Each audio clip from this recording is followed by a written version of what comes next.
होळी उत्सवात रंगली फुलांची उधळण. आमदार अर्जुन खोतकर यांचा डफड्यावर ठेका. पाण्याचा अपव्यय टाळा, फुलांनी होळी साजरी करा, खोतकरांचा संदेश. जालना शहरात शेकडो वर्षाची परंपरा लाभलेल्या होळी उत्सवाला यंदा वेगळाच रंग चढला. शिवसेनेचे आमदार अर्जुन खोतकर यांनी फुलांची उधळण करत आणि डफड्यावर ठेका धरत नागरिकांसोबत आगळीवेगळी होळी साजरी केली.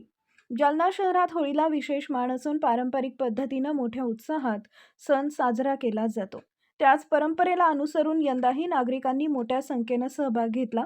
मात्र यावेळी पर्यावरणपूरक संदेश देत खोतकर यांनी पाण्याचा अपव्यय टाळण्याचं आवाहन केले. होळी आनंदाची असावी, पण पाण्याची नासाडी टाळली पाहिजे. फुलांची उधळण आणि गुलालाचा टिका लावून सण साजरा करा, असा संदेश त्यांनी दिला. दरम्यान उत्सवी वातावरणात खोतकरांनी डफड्यावर ठेका धरल्यानं कार्यकर्त्यांमध्ये उत्साह दुणावला. ढोलताशांच्या गजरात आणि फुलांच्या वर्षावात होळीचा आनंद द्विगुणित झाल्याचं चित्र पाहायला मिळाले. जालना शहरातील होळी उत्सवाची परंपरा जपतानाच पर्यावरणपूरक साजरी करण्याचा संदेश देणारी ही होळी विशेष ठरली. साजरी केलेली आहे, गुलालाची उधळण केलेली आहे आणि पाण्याचं अपव्यय टाळावा यासाठी फूल आणि गुलांनी तुम्ही पर्यावरणपूरक पद्धतीने होळी बनवलेली आहे. काय सांगणार?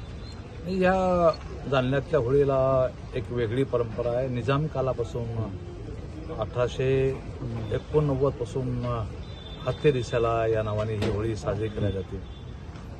स्वर्गीय रामभाऊजी राऊत आणि आता अंकुशरावजी, रमेश आणि ही सर्व मंडळी गेली ही परंपरा टिकून ठेवण्यामध्ये खूप मोलाचा आणि महत्त्वाचा वाटा त्यांनी उचललेला आहे. खरं तर या होळी उत्सवाने एक वेगळी संदेश समाजाला, गावाला, सर्वाला दिलेला आहे. फक्त पाणी वगैरे, रंग वगैरे काही न करता विविध रंगाचे फुलं आणि फुलाची उधळण आणि गुलालाचा थोडा टिक्का अशा पद्धतीने एक आदर्शवत होळी उत्सव रंगपंचमी या ठिकाणी साजरी केल्या जात आहे. मला असं वाटतं की याचा आदर्श सर्व समाजाने घेतला पाहिजे आणि अत्यंत चांगल्या वातावरणामध्ये या ठिकाणी माननीय अंकुशजी राऊत यांच्या नेतृत्वामध्ये ही होळी या ठिकाणी साजरी केली जाते. ओके.